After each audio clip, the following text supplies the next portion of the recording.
वालेकुम, आप देख रहे हैं गूंज। और पहला काबीना का इजलास आज हो गया। शहबाज शरीफ साहब की हुकूमत इन पावर आई थी 9-10 रोज कबल। उसके बाद एक काबीना तश्कील दी गई। आज काबीना का पहला इजलास भी हो गया। तमाम तर चीज़ों पर नजरसानी की गई, लेकिन हालात जूं के तू हैं। डॉलर मुसलसल बढ़ रहा है, रुपये की कीमत गिर रही है, बिजली है नहीं, गैस है नहीं, मुमकिन डीजल क्राइसिस लूमिंग अहेड। और साथ ही साथ मिफ्ता इस्माइल साहब आज रात रवाना हो रहे हैं वाशिंगटन के लिए, जहां वो IMF के वक्त से मुलाकात करेंगे। अब IMF से वो क्या बात करेंगे, क्या कहेंगे कि हम PMLN हैं, हमारी एक डिलीवरेंस की रेपुटेशन है, हमने डिलीवर किया है अपने अपने टेन्योर में और हमारी बड़ी क्रेडिबिलिटी है। इसके अलावा वो उनको क्या बात कर सकते हैं जिससे IMF हमें पैसे देने पर राजी हो जाए। और आटे और चीनी की कीमतें तो कम हो गई हैं पंजाब में, और इतलात ये हैं, लेकिन नापैद भी हो गई हैं साथ साथ, क्योंकि यूटिलिटी स्टोर्स पर लोगों की लाइनें लगी हैं और अब कम कीमत का ना आटा मिल रहा है ना चीनी मिल रही है। इन तमाम इश्यूज के जेर असर इस वक्त जो मुल्क है, इसी के साथ साथ आप देख रहे हैं कि पंजाब में एक नया ट्विस्ट आ गया है। पंजाब में ट्विस्ट ये है कि जरदारी साहब इस वक्त, हम जैसे आज भी स्पीक, मुलाकात कर रहे हैं चौधरी शुजात साहब के घर पर। और इस मुलाकात में तारिक बशीर चीमा साहब, जो कि ऑलरेडी हलफ उठा चुके हैं काबीना का, और अपोजिशन को उन्होंने वोट दिया था जो अब हुकूमत में है, और सालिक साहब जिनका वोट था और जिनके इम्कान भी है कि वो अब 1-2 रोज में एक हलफ वो भी उठाएंगे काबीना के, वो भी वजीर होंगे। तो अब इस तमाम तर सूरत हाल में जो हो रहा है, उस तमाम तर सूरत हाल में इंसाफ नहीं मिल रहा असद उमर साहब को। लोगों को आटा चीनी नहीं मिल रहा, लेकिन असद उमर साहब इंसाफ का रोना रो रहे हैं। जरा उनका रोना सुन लेते हैं। का तकाजा है, आइन का तकाजा है, जमहूरियत का तकाजा है कि ना सिर्फ इंसाफ होना चाहिए बल्कि इंसाफ होता हुआ नजर आना चाहिए। और इस वक्त ना इंसाफ हमें नजर आ रहा है, ना होता हुआ नजर आ रहा है। तो ये इसीलिए ये अपील फाइल की जा रही है। केस कुछ और होता है, उसमें ऑनरेबल जज साहब जो हैं, जो प्रेयर में जो मांगा भी नहीं गया होता, वो उसके भी बढ़ के फैसले कर देते। अगर हुकूमत अपने काम में मसरूफ है, जो कि इस वक्त डिलीवरी का काम है और आवाम को रिलीफ देने का काम है, तो साथ ही साथ पाकिस्तान तहरीक इंसाफ भी अपने काम पर रवां दवां है। और वो काम है अमेरिका के खिलाफ एक नैरेटिव बिल्ड करना और उस साजिश का जिक्र खैर करना, जो कि अभी भी मालूम नहीं कि साजिश है कि मदाखलत है। और तमाम तर चीज़ों के मद्देनजर कल हम देखेंगे कि उनका मीनार पाकिस्तान में जलसा भी है। लेकिन साथ ही साथ आज फवाद चौधरी साहब ने तो एक और ही बात कर दी है। फवाद चौधरी साहब ने पहले कहा उनकी घड़ी उनकी मर्जी, तोशा खाना से जो तहफ़ उनको मिले हैं वो उनकी मर्जी है। इमरान खान साहब ने भी इसी तरह की बात की। आज फवाद चौधरी साहब कह रहे हैं कि उनके जो ताल्लुकात हैं वो उनके साथ ठीक नहीं रहे, इसीलिए तो वो हुकूमत में नहीं रहे। तो क्या हुकूमत उनकी वजह से गई है, साजिश की वजह से, या फिर उनके ताल्लुकात खराब होने की वजह से? और ये ताल्लुकात जो खराब हुए हैं तो फिर बने किसके हैं, इस पर भी बात करेंगे। मुस्तफा कमाल साहब ने भी आज एक बात की है, जरा वो भी सुन लेते हैं। एक ट्रांसफर पोस्टिंग की मार थी, एक ट्रांसफर पोस्टिंग से आप धड़ करके जो है वो मुंह के बल नीचे गिर गए। इतनी सी औकात थी आपकी। उनके सरबराहों के लिए जो टॉप ट्रेंड्स चला रहे हैं, यही सरबराह जब सबके सरों को, ये इदारे जब सबके सरों को कुचल कर आपको जाली हुक्मरानी दे रहे थे, तो आप बड़े शादियाने बजा रहे थे। उनकी बीवियां उनका साथ नहीं दे रही, उनके जहांगीर तरीन उनका साथ नहीं दे रहे, अलीम खान उनका साथ नहीं दे रहे हैं, ओन चौधरी उनका साथ नहीं दे रहे। ओ भाई, एक आदमी लॉयल ही नहीं है किसी से, अपने दोस्त से, कि भाई लोग उनके साथ हैं, लोग बड़े आ रहे हैं। तो भाई लोग फिरौन के साथ भी बहुत सारे थे, लोग जो है वो करबला में यजीद के साथ भी बहुत थे। ये साकिब निसार के साथ आप और आपके गुजरा तस्वीरें खिंचवा रहे थे। वो आपकी 2 नंबर चीफ जस्टिस, वो जब आपके लिए फैसले दे रहा था 2 नंबर है, सादिक अमीन बना रहा था आपको, उस वक्त आपको चीफ जस्टिस बुरा नहीं लगा। और इसी पे मजीद बात करने के लिए हमारे साथ मौजूद हैं खुद मुस्तफा कमाल साहब, पाक सरजमीन पार्टी के सरबराह भी हैं, कराची में बहुत असर रसूख रखते हैं, साबिक मेयर भी हैं कराची के। बहुत शुक्रिया मुस्तफा कमाल साहब, आपने आज एक गुफ्तगू की है, बड़ी इंटरेस्टिंग है। आपने एक पोस्टिंग की बात की है। किसकी पोस्टिंग की आप जिक्र कर रहे हैं, जरा आप बताएंगे? वेल, ये तो it's no more an open secret. Definitely Pakistan के, देखिए इस वाली बात में तो कोई दो राय नहीं है ना। ये तो सब लोग अब जो इस वाली बात पे बड़ी बात करते हैं कि भाई ये जो हुकूमत इमरान खान की 2008 में आई, उसमें उनको इस्टेब्लिशमेंट की सपोर्ट थी और इस्टेब्लिशमेंट की सपोर्ट्स की वजह से ये सब चीज़ें उनको ये हुकूमत दी गई है। और हम इसके विक्टिम हैं कराची में। डेफिनेटली कराची में 14 सीटें PTI की नहीं थी और RTS सिस्टम ख़राब होने से पहले तक जो रिजल्ट्स 3 चल रहे थे कराची में 9:16 द डे ऑफ इलेक्शन, उसमें तीनों सीटों में पे आप अगर जाकर रिकॉर्ड कोई चेक करेगा तो हम अच्छी बरतरी से हम जो है आगे थे तीनों सीटों। फिर आरटीएस सिस्टम ख़राब हो गया और वाना वज़ीरिस्तान का और अफगानिस्तान के बॉर्डर से रिजल्ट्स आ गए, लेकिन जो है कराची का रिजल्ट 3 दिनों के बाद आया और फिर उसके बाद जो हुआ सबके सामने। तो डेफिनेटली इस्टेब्लिशमेंट की सपोर्ट थी। और ये किसकी पोस्टिंग का मसला बना, किसकी पोस्टिंग का मसला बन गया? आपने ये तो बता दिया कि क्या मसला था, लेकिन किसकी पोस्टिंग का मसला बन गया? तमाम तर चीजें पहले तो ठीक थी, ये किसकी पोस्टिंग की बात करें आप? सना इसको जो वो I do not want to take the name, मैंने जितनी बात की वो सबको पता है सारा कि किसकी पोस्टिंग और क्या है।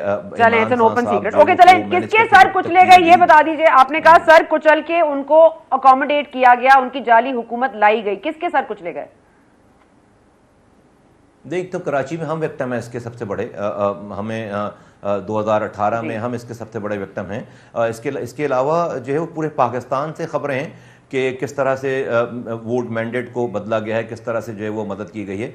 तो ओवरऑल जो पार्ट, और फिर आप देखिए कि ये 3.5 सालों तक जो ओपोजिशन जमातों के ऊपर जिस तरह से एक जाली, एक 2 नंबर नैब के चेयरमैन की जो कि किरदार वाइज जो जैसे उनकी वीडियो बनवा कर उनको अपनी पार्टी के अपने दोस्त के चैनल पे लीक करवा कर और उस वीडियो को रखकर उनसे जो फैसले करवाए गए हैं, उन राना सनाउल्लाह के ऊपर हेरोइन रखकर उनको बंद करवाया गया है, लोगों के ऊपर मुकदमात बनाए गए हैं, तमाम लोगों अपने मुकदमात को ख़त्म कराया गया है, पूरा BRT पेशावर गायब हो गया, मालम जब्बा गायब हो गया। तो ये जो सारी मैनेवरिंग हुई है, फिर आप देखेंगे सेनेट के चेयरमैन को एक अकलियती पार्टी जिसके पास जो है वो वोट ही नहीं है, उनका जो है वो सेनेट का चेयरमैन मुंतखब हो जाता है। तो ये सारी मैनेजमेंट डेफिनेटली कोई ना कोई किसी के सर पर पैर रखता था ना, तो ये सारी मैनेजमेंट होती थी। तो एक्चुअली और वो जब और ये कर करके जब इदारे बदनाम हो गए और 70 सालों में इतने बदनाम हुए, सर कुचले गए वो समझ आ गई, लेकिन किसने सर कुचले वो समझा दीजिए, किसने सर कुचले वो भी समझा दीजिए, क्योंकि सर तो कुचले गए समझ आ गई जो कुर्बान हुए, डेफिनेटली पाकिस्तान। कुचले ये सर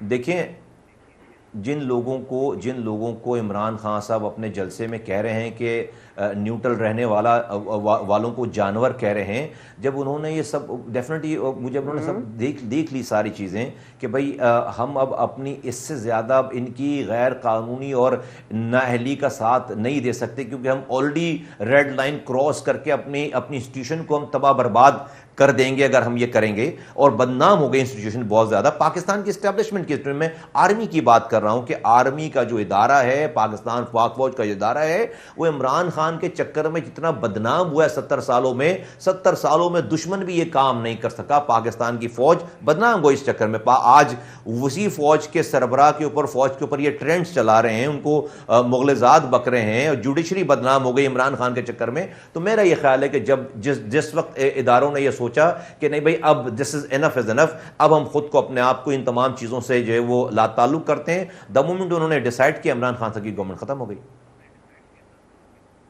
ठीक है, अब मुझे बता दीजिए जो इमरान खान साहब के सर पर से हाथ हट गया है, क्या वो किसी के सर पर है या आप न्यूट्रल ही समझते हैं कि वो न्यूट्रल ही हैं?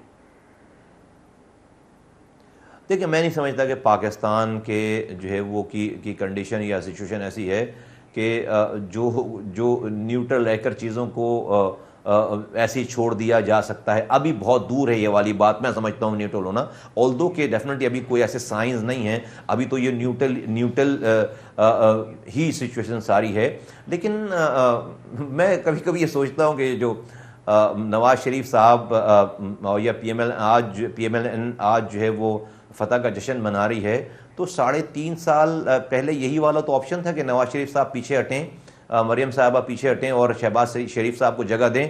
तो मैं समझता हूँ इमरान खान साहब शायद वज़ीर आज़म ही नहीं होते और किसी को ना जेल जाना पड़ता, ना मुल्क को इन तबाही बर्बादियों से गुजरना पड़ता।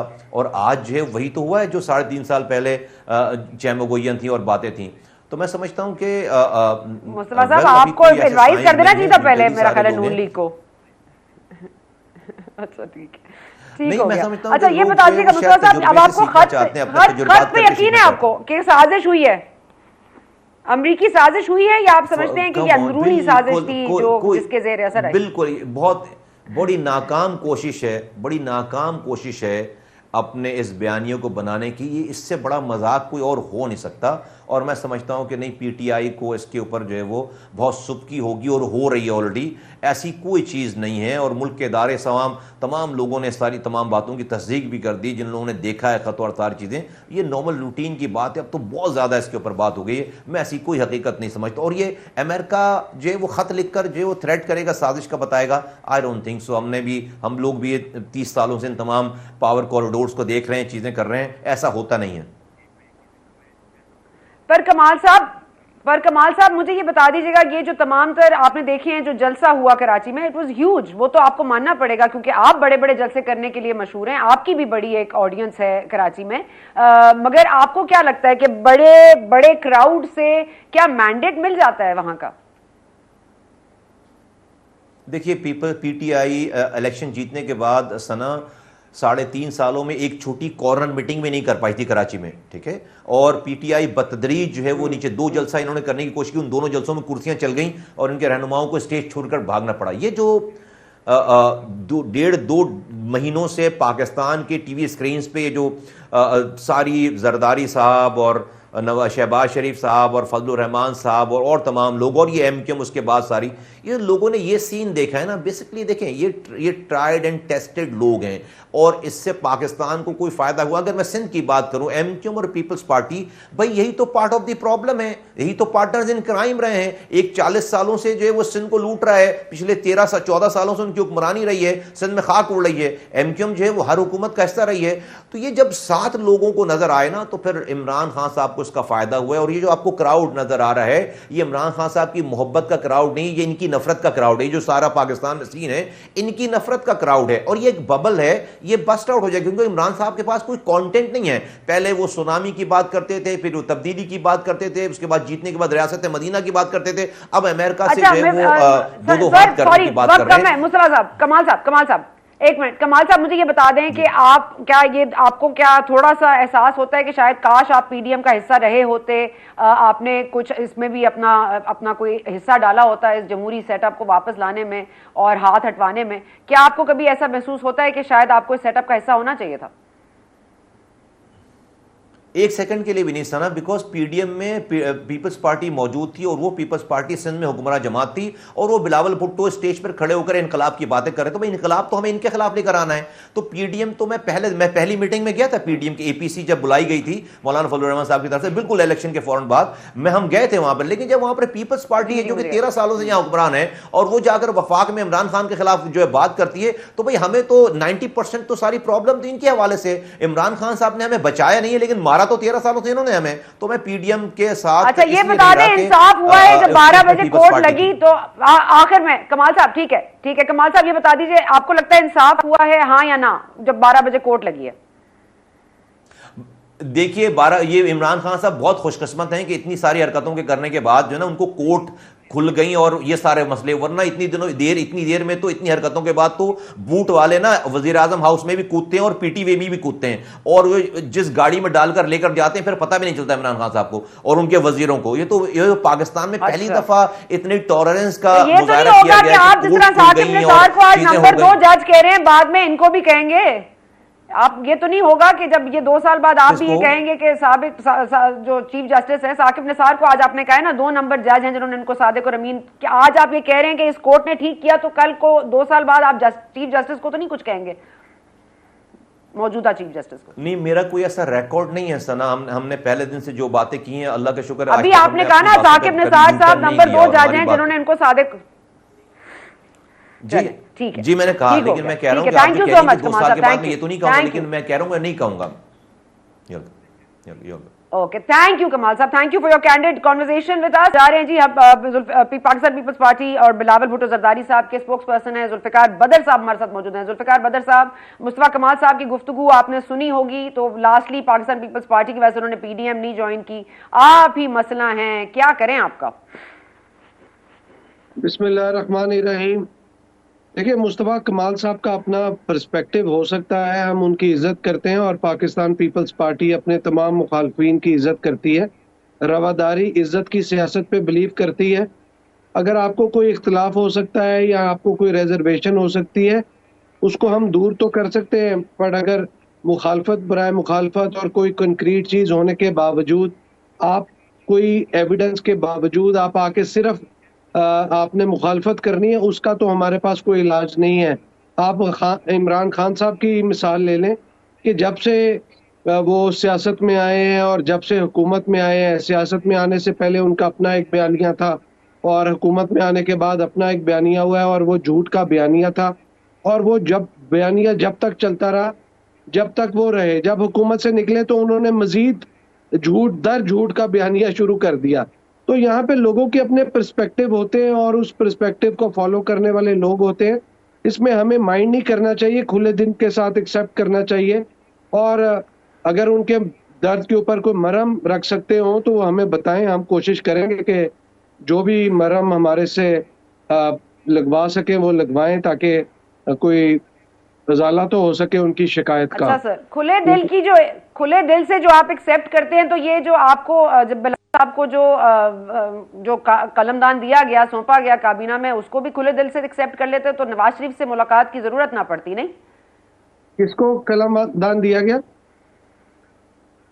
मैंने कहा बिलावल भुट्टो जरदारी साहब को जो फॉरेन मिनिस्टर का कलमदान सौंपा गया काबीना में, जिसका उन्होंने हल्फ उठाना था और नहीं उठाया, तो अगर वो भी खुले दिल से एक्सेप्ट कर लेते तो आज बिलावल साहब को लंदन जाके नवाज शरीफ साहब से ना मिलना पड़ता। क्या ये सच है या आपको लगता है मीटिंग की कोई और नौयत है? ये दो अलग चीजें हैं। बिलावल साहब का तो कोई conflict over the post of foreign ministry है ही नहीं, और ये सारी बातचीत के अंदर इस चीज के ऊपर तो कोई कॉन्फ्लिक्ट नहीं है। वो मियां नवाज शरीफ साहब को जो मिलने जा रहे हैं या गए हुए हैं लंदन, उसका इस कॉन्फ्लिक्ट के साथ कोई ताल्लुक नहीं है। यहाँ पे तो उनका कोई डिस्प्यूट नहीं है। मियां साहब को वो एक गुडविल जेस्चर के तौर पे गए हैं और जाके मिलना चाहते हैं, मुबारक देना चाहते हैं, और वो इस चीज को इंश्योर करना चाहते हैं कि आइंदा फ्यूचर के अंदर पाकिस्तान पीपल्स पार्टी और PMLN और गवर्नमेंट के जो बाकी एलाइज हैं उन सब के अंदर एक हमंगी रहे और एक यूनिटी बरकरार रहे, और मजीद कोई ऐसी चीज ना आए जिसके अंदर कोई मिसअंडरस्टैंडिंग क्रिएट हो या कोई ऐसा मामला हो जिसके अंदर रास्ते जुदा हो सके। क्योंकि पाकिस्तान को, बिलावल साहब का ये मानना है कि पाकिस्तान को इस वक्त अगर प्रॉब्लम से, मायशी क्राइसिस से और पॉलिटिकल प्रॉब्लम से निकालना है तो वो तमाम पॉलिटिकल पार्टीज, स्टेक होल्डर्स, उनको इकट्ठे बैठ के ये डिसाइड करना पड़ेगा कि हम अपनी अना से को मार कर over and above the personal and political affiliations, उसको हमने खत्म करना है और पाकिस्तान के अवाम को और पाकिस्तान को इस मुआशी प्रॉब्लम से बाहर निकालना है। और इसी सिलसिले में वो मियां साहब बहुत नोबल बात है, बहुत अच्छी बात है। ये तो आपने बड़ी अच्छी बात की, और अगर वाकई ये पूरा जो मॉरल हाई ग्राउंड बनाया हुआ है बिलावल साहब ने, अगर ये सच है तो बहुत अच्छी बात है, क्योंकि वो मोहसिन दावड़ को भी काबीना में लाना चाहते हैं, वो ANP को भी काबीना में लाना चाहते हैं, और अगर इन्होंने इस तगदो में तमाम तर चीजें कर रहे हैं तो बहुत अच्छी बात है। लेकिन हमारी इतलात है सर कि आप लोगों के अपने पार्टी में भी ये पाया जाता है एक बयानिया कि ये नेक्स्ट पीएम के कैंडिडेट हैं, इनको फॉरेन मिनिस्टर बनाया ना जाए। क्या ये दुरुस्त है सर? देखिए, पॉलिटिकल पार्टीज के अंदर हर किस्म की आराय होती है, हर किस्म के लोग अपने अपने पर्सपेक्टिव पेश करते हैं, अपनी अपनी सजेशन देते हैं, बिल्कुल पार्टी के अंदर मौजूद होगी। लेकिन ये बिलावल साहब ने और पार्टी की जो मेजॉरिटी कोर कमेटी है उसने मेजॉरिटी पार्टी के लीडरशिप की जो है एक्सेप्टेबिलिटी करनी है कि लोग क्या कहते हैं। अगर वो सारे लोग मिलके, मेजॉरिटी लोग ये कहेंगे कि बिलावल साहब को जाना चाहिए तो बिलावल साहब जाएंगे फॉरेन मिनिस्ट्री के अंदर। अगर मेजॉरिटी लोग ये कहेंगे कि नहीं जाना चाहिए तो इस बारे में सोचा जा सकता है। तो इसके अंदर कोई ऐसी चीज नहीं है। अभी मेजॉरिटी क्या कहती है, फॉरेन मिनिस्ट्री या prime minister elect?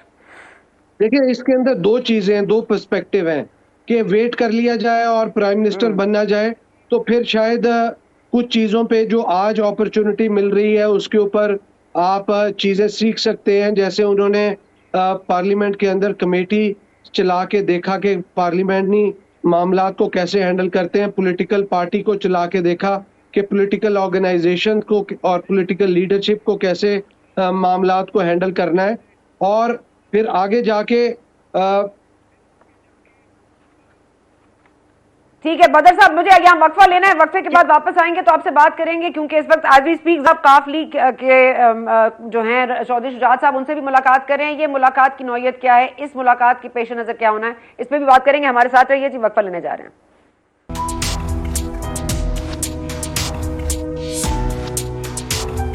Ji welcome back to गूंज। हमारे साथ मौजूद हैं जुल्फिकार बदर साहब, जो स्पोक्स पर्सन हैं बिलावल भुट्टो जरदारी साहब के लिए। बहुत शुक्रिया जुल्फिकार साहब, आपने जाने से पहले ये तो क्लियर कर दिया कि ये दो बयानिए होते हैं और हर तरह का बयानिया होता है पार्टी में। ये कुछ लोग चाहते हैं कि बिलावल साहब प्राइम मिनिस्टर इलेक्ट हों, ना कि वो इस वक्त फॉरेन मिनिस्ट्री ले लें। तो ये बात तो क्लियर होगी, लेकिन ये बता दीजिए जरदारी साहब की जो मुलाकात हो रही है इस वक्त चौधरी शुजात हुसैन साहब से उनकी रिहाइश गाह पर, और उसमें तारिक बशीर चीमा साहब भी मौजूद हैं जिन्होंने ऑलरेडी काबीना का हलफ ले लिया है, और एक सालिक साहब भी मौजूद हैं जिन्होंने अपोजिशन को वोट दिया था, जो कि आप थे उस वक्त नो कॉन्फिडेंस में, और अब जो है वो इम्कान है कि वो भी वजारत तस्लीम करेंगे, उनको भी कलमदान सौंपा जाएगा। तो ये मुलाकात क्यों हो रही है सर? देखिए, आसिफ अली जरदारी साहब जो है ना, रवादारी और इज्जत की सियासत पे बिलीव रखते हैं, और वो जातियात के ऊपर जो है ना कभी ऐसी बात नहीं करेंगे कि किसी को जाती तौर पे निशाना बनाए। तो वो ऐसे अपने तमाम सियासी मुखालफीन से जो कभी पार्ट ऑफ कोलिजन रहे हों या कभी मुखालफत में भी चले जाएं, उनके साथ वो एक मेल मुलाकात का ताल्लुक रखते हैं। तो चौधरी शुजात साहब के साथ बड़ा पुराना उनका रिलेशन है, और वो दोनों रवादारी की और मुफाहमत की सियासत पे यकीन रखते हैं, और इसी तल्लक की बिना के ऊपर अब देखेंगे चौधरी शुजात साहब के बेटे ने अब जो कोलिशन गवर्नमेंट है इसको वोट दिया, और इमरान खान साहब के against vote of no confidence में भी सपोर्ट की, और बीच में तारिक बशीर चीमा साहब ने भी की।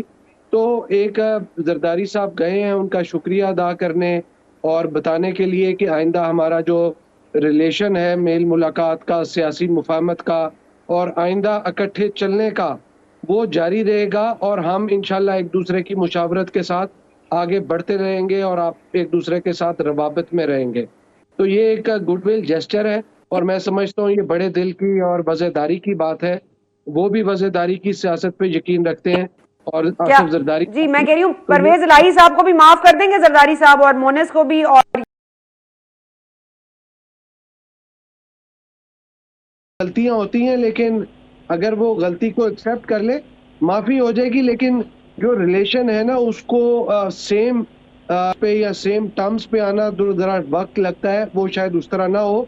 लेकिन जरदारी साहब बड़े दिल के मालिक हैं, उन्होंने तो अपने साथ ज्यादती करने वाले सारे लोगों को माफ कर दिया था। तो परवेज इलाही साहब का तो कोई मसला ही नहीं है, उन्होंने तो एक सियासी गलती की है जिसका नुकसान उनको खुद है, हमें तो नहीं पड़ता। उन्होंने अपनी सियासत का खुद फैसला करना था तो उन्होंने किया। ठीक है, ओके, बहुत शुक्रिया बदर साहब, आपने ज्वाइन किया। इस वक्त हमारे साथ मौजूद हैं जी महमूद और रशीद साहब, पाकिस्तान तहरीक इंसाफ। रशीद साहब बहुत शुक्रिया, आपने हमारे लिए वक्त निकाला। हमारी बात हो रही थी जुल्फिकार बदर साहब से इस वक्त, और जो इस वक्त हालिया मुलाकात हो रही है जरदारी साहब की चौधरी शुजात साहब की रिहाइश गाह पर।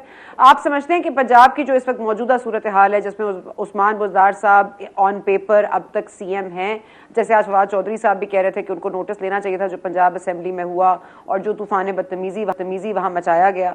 अब ये इन तमाम तर चीज़ों के बाद आप देखते हैं कि परवेज इलाही साहब के अंदर कोई लचक आ सकती है क्या? इस स्टैंड से पीछे हो सकते हैं, या इमरान खान के साहब के साथ ही रहेंगे वो? मेरा नहीं ख्याल जी चौधरी साहबान इस मौके पे कोई पीछे हटेंगे। ये सियासत में ऊंच नीच हार जीत ये चलती रहती है। उन्होंने जो फैसला किया सोच समझ कर किया था, और हमारी पार्टी के अंदर भी बहुत से प्रेशर थे कि चौधरी साहबान को आगे न लगाया जाए, लेकिन इमरान खान साहब ने जो हालात और वाकयात थे उसके मुताबिक जो सियासी सूरत हाल थी वो दोस्तों से मुशावरत करके उन पर एतमाद किया और उन्हें आगे लगाया। और चौधरी साहब भी अब हम ठोंक कर और जम कर वो PTI के साथ खड़े हैं और PTI उनके साथ खड़ी है। मेरा नहीं ख्याल कि वो इस मौके के ऊपर कोई तब्दीली करेंगे अपने प्रोग्राम में, या अपनी सियासी जो है ना वो वाबस्तगी वो PTI से हटकर PTI की अलाई के तौर पर नहीं बल्कि किसी दूसरे अलायंस की तरफ देखेंगे। ऐसा मुझे तो इम्कान नजर नहीं आता। अच्छा सर, आप ये बताइएगा, पंजाब असेंबली में जो इस वक्त सूरत हाल है, जो आईनी बहरान पैदा हो रहा है पंजाब में, इसका हल क्या है? मतलब अब अगर सीएम साहब हैं बुज़दार साहब, तो वो मतलब कोर्ट से सारे मसले हल होंगे, या इसमें कोई लचक दिखाएंगे पाकिस्तान तहरीक इंसाफ वाले? और सदर साहब से जो आज मुलाकात हुई है शहबाज शरीफ साहब की 17 मिनट की, जी, पाकिस्तान तहरीक इंसाफ के साथ पहले ही बहुत ज्यादा मैं समझता हूँ ये पाकिस्तान की तारीख में स्याह रूप से लिखे जाने वाली ये सारी कार्रवाई है कि पाकिस्तान तहरीक इंसाफ के लोगों को लोटा करके और उनको ब्राइब करके, उनको डरा धमका के, वजारतों का लालच दे के और मजबूर किया गया कि वो मॉरली लीगली किसी भी लिहाज से ये जेब नहीं देता था मुस्लिम लीग नून को कि यहाँ पे हुकूमत को टॉपल करें।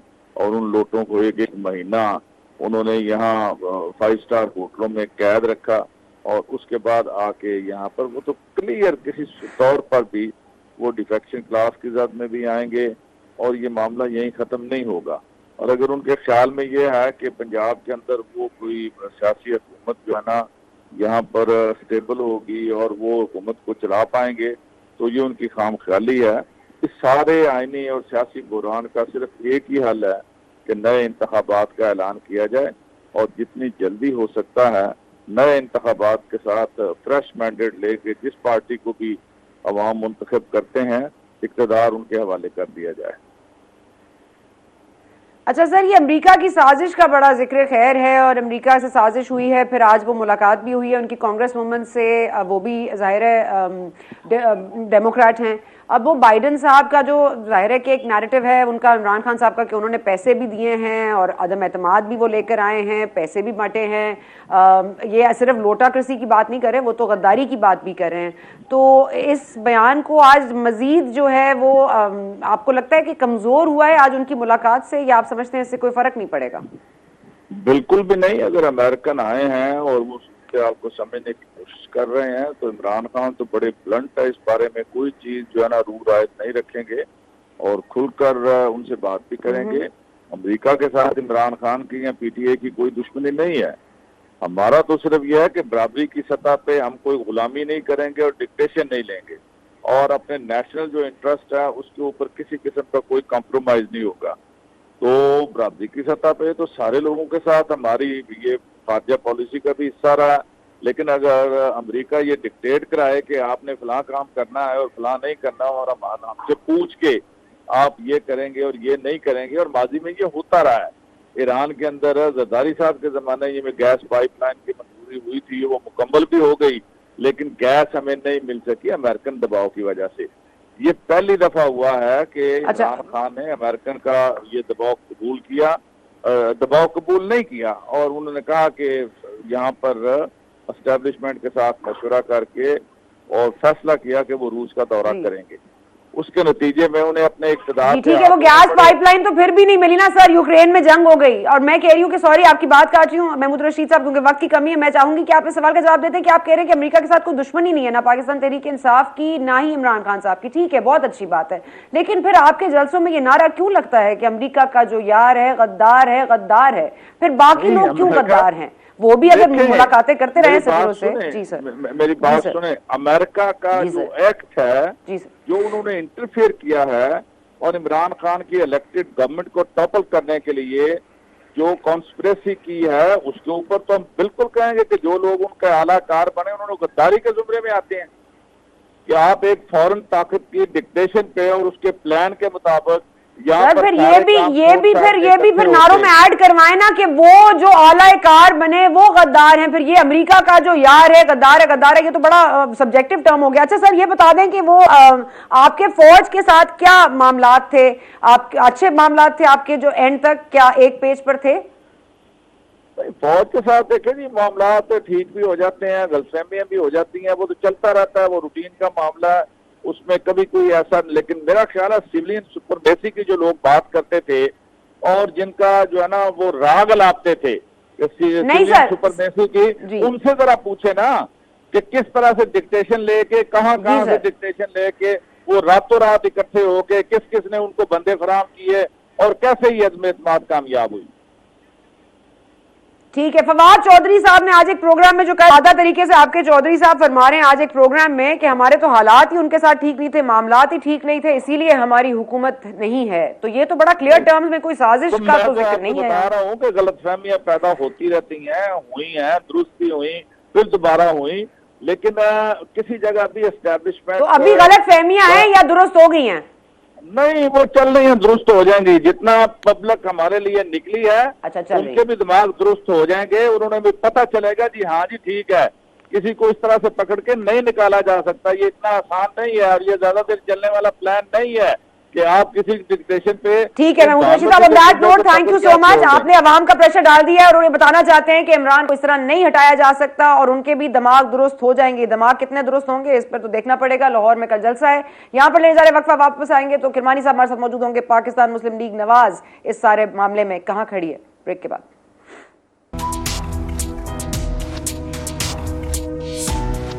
वेलकम बैक टू गूंज। हमारे साथ मौजूद है सेनेटर आसिफ किरमानी मुस्लिम लीग नवाज से। बहुत शुक्रिया किरमानी साहब, आपने हमारे लिए वक्त निकाला। पहला सवाल तो आपसे यही करूंगी, जो फवाद चौधरी साहब का इस वक्त आज का बयान है, वो तो कह रहे हैं हमारे ताल्लुकात बड़े खराब थे इसीलिए हमारी हुकूमत नहीं रहा, ताल्लुकात खराब ना होते तो हुकूमत ना रहती। अब ये अदम एतमाद की तहरीक का कमाल है या ताल्लुकात खराब होने का? सर बिस्मिल्लाहिर्रहमानिर्रहीम, बहुत बहुत शुक्रिया आपका Sana Bibi to invite me in show. गुजारिश ये है कि दरअसल इनको इन लोगों को एक तो इतना झूठ तवातर से बोला है इन्होंने गुज़श्ता कई सालों में, और फिर इनको वो झूठ याद नहीं रहता, ये नया झूठ बोलना शुरू कर देते हैं। अभी कल तक इमरान खान साहब ये फरमा रहे थे कि जी ये अमेरिकन साजिश है एक, और आज ना सिर्फ वो अमेरिकन से बड़ा हंस के मुस्कुरा के ग्रुप फोटो उतरवा रहे हैं, और उस पर शाम को आज ही गालिबन इन्होंने फवाद चौधरी साहब ने ये बात कर दी कि एस्टेब्लिशमेंट के साथ हमारे और पीछे इसके एस्टेब्लिशमेंट है। गुजारिश ये है कि ये बहुत खतरनाक ट्रेंड इस मुल्क में इन्होंने, एक तो देखे ना महंगाई, गुर्बत, बेरोजगारी के अलावा इन्होंने जो एक नफरतें इस सोसाइटी में, जो बड़ी एक रवादारी का तहम्मुल बर्दाश्त वाली ये सोसाइटी थी, इन्होंने उसमें गालम गलोच, झूठ की आमेजिश कर दी, यूथ को तबाह किया, उनकी अखलाकियात बिगाड़ी, और आज ये अब कह रहे हैं, और इस्टेब्लिशमेंट मीन्स फौज, इनको को खुदा का खौफ करना चाहिए कि ये एक ऐसे इदारे को निशाना बना रहे हैं जो पाकिस्तान की एक जोग्राफियाई सरहदों की मुहाफिज है, जो हमारे, जो पाकिस्तान के लिए बहुत जरूरी है। और इन्होंने अब ये देखा कि अमेरिका वाला जो चूरन है वो नहीं बिक रहा, तो ये बहुत ही, मैं तो कहता हूँ ये जुर्म है जो इन्होंने किया है ये बात करके, और इस पर इन लोगों के खिलाफ आर्टिकल 6 के खिलाफ कार्रवाई होनी चाहिए कि ये इस मुल्क में अनारकी पैदा करना चाह रहे हैं, इस मुल्क को ये पता नहीं, खुद रिकॉर्ड पे मौजूद हैं, ये धमकियां दे रहे हैं जी कि सिविल अनरेस्ट हो जाएगी। ये कौन लोग हैं जी, ये कहाँ से आ गए हैं, मुझे तो समझ नहीं आ रही। तो ये सॉरी, मैं जी बिल्कुल आपकी बात दुरुस्त है। अच्छा, आप समझते हैं कि बिलावल जब में ये नैरेटिव चेंज करें क्योंकि इनका चूरन नहीं बिक रहा, ठीक है। किरमानी साहब ये बता दीजिएगा, जो बिलावल साहब की मुलाकात हो रही है नवाज शरीफ साहब से इस वक्त या थोड़ी देर बाद, इसमें एक मुमकिन बात यह है कि बिलावल भुट्टो जरदारी साहब को, क्योंकि उनकी पार्टी से भी प्रेशर है या उनकी पार्टी के जो अरकान हैं उनमें से कुछ समझते हैं कि वो प्राइम मिनिस्टर के कैंडिडेट हैं, उनको फॉरेन मिनिस्ट्री में जाके जाया नहीं होना चाहिए, और वो भी इंटरिम सेटअप में। आप समझते हैं कि अगर वो मना कर देते हैं और नवाज शरीफ साहब को पोलाइटली रिफ्यूज करके आ जाते हैं, तो आपके पास कोई फॉरेन मिनिस्टर का मुतबादिल है? देखिए, मैं ये समझता हूँ कि इस वक्त ये देखना कि कौन किसके पास क्या ओहदा है, ये इस वक्त ज़रूरी नहीं है। असल चीज़ है, आज पाकिस्तान जिन हालात पे खड़ा हुआ आके, और आज मैं हफीज़ पाशा साहब की गुफ्तगू सुन रहा था और मुझे बड़ी तशवीश हुई है। इस वक्त तो चाहिए कि तमाम लोग मिलजुल कर अपनी ज़ाती जो भी किसी की प्रेफरेंस है नहीं है, इस वक्त मुल्क को हमने एक जो फाइनेंशियल क्रंच है, क्राइसिस है, उससे बाहर निकालना है। और मैं समझता हूँ कि बिलावल साहब को ज़रूर इसका हिस्सा बनना चाहिए, क्योंकि ये पाकिस्तान को बचाने के लिए लोग आगे आए हैं, जो पाकिस्तान का हशर कर दिया गया था।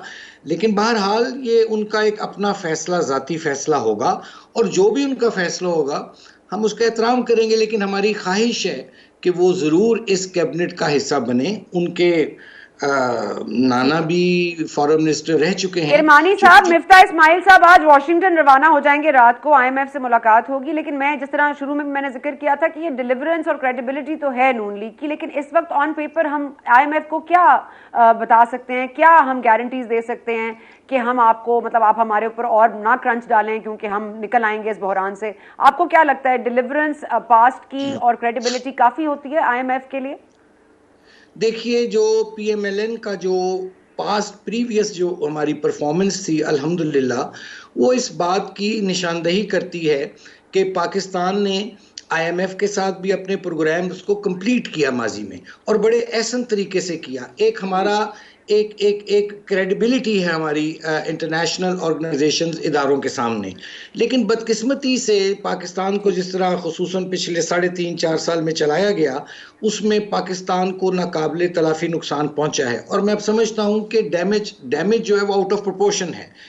However, having said that, ठीक है किरमानी साहब, सॉरी वक्त कम है, सॉरी वक्त कम है। किरमानी साहब, एक आखिरी सवाल, sorry, I am really sorry, I know कि आपका बहुत वक्त है लेकिन मेरे पास भी वक्त कम है, I am really sorry sir, मैं आपको नेक्स्ट टाइम पूरी बात करने दूंगी, लेकिन आज मेरे सवाल का एक जवाब दे दीजिए कि मुस्तफा कमाल साहब ने कहा कि ये जो फॉर्मूला है जो इस वक्त अपनाया गया है कि माइनस मरियम माइनस नवाज शरीफ और शहबाज शरीफ साहब को प्राइम मिनिस्टर बना दिया जाए, तो वो कह रहे हैं 3.5 साल 3.25 साल पहले यही फॉर्मूला आपको दिया गया था, यही आपको शराइत दी गई थी, उस वक्त मान लेते तो इमरान खान साहब आते ही ना। आप क्या समझते हैं, आज क्या फर्क है आज में और 3.5-4 साल के ऑप्शन में?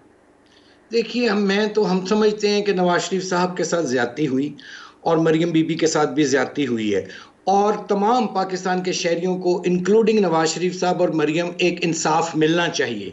और जाहिर है इस वक्त जो पाकिस्तान के हालात थे उसमें मैं कहता हूँ ये भी नवाज शरीफ साहब की एक बहुत बड़ी सेक्रीफाइस है कि उन्होंने ये जो PDM बनी उसको उन्होंने इस बार के पाकिस्तान को कम से कम आगे ले जाना है। इस हमारे पास इस वक्त सबसे जो पहला बुनियादी चीज़ है सना बीबी, वो है कि पाकिस्तान को इस क्राइसिस से बाहर निकालना।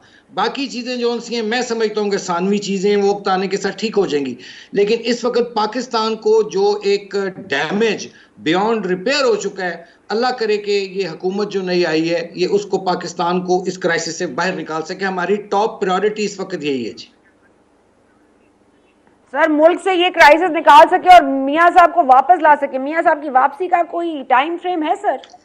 देखें, मियां साहब का ये अपना वतन है, वो जरूर तशरीफ लाएंगे, लेकिन आई रिपीट, मैं हमेशा ये कहता हूं कि the matter is between Nawaz Sharif साहब एंड हिज डॉक्टर्स। ये उनकी कंसल्टेशन से, उनकी इजाजत से नवाज शरीफ साहब आएंगे, इंशाल्लाह जरूर आएंगे, लेकिन वक्त का तयन जो है वो नवाज शरीफ साहब अपने डॉक्टरों की मुशावरत से करेंगे जी। किरमानी साहब, बहुत शुक्रिया, आपने हमारे लिए वक्त निकाला। Very nice talking to you sir, so much, and it's been quite a while. आप बहुत अरसे बाद हमारे आपके साथ गुफ्तगू हुई है, thank you very much, we appreciate your time. यहाँ पर हमारे प्रोग्राम का वक्त भी खत्म हो रहा है, लेकिन शुरू में जो बात हुई थी वो यही थी जो मुस्तफा कमाल साहब से शुरू हुई और फिर जुल्फ़िकार बदर साहब से हुई, और हमने एंड, और जो रशीद साहब ने एंड में कह दिया है, महमूद रशीद साहब ने, कि हम आवाम को सड़कों पर इसलिए लेकर आएँ ताकि इनके दिमाग दुरुस्त हो जाएं। किसके दिमाग दुरुस्त करने की बात करें, ये हम आवाम पर छोड़ते हैं और आप पर छोड़ते हैं। हमें दीजिए इजाज़त, आपसे मुलाकात होगी कल। Thank you for watching.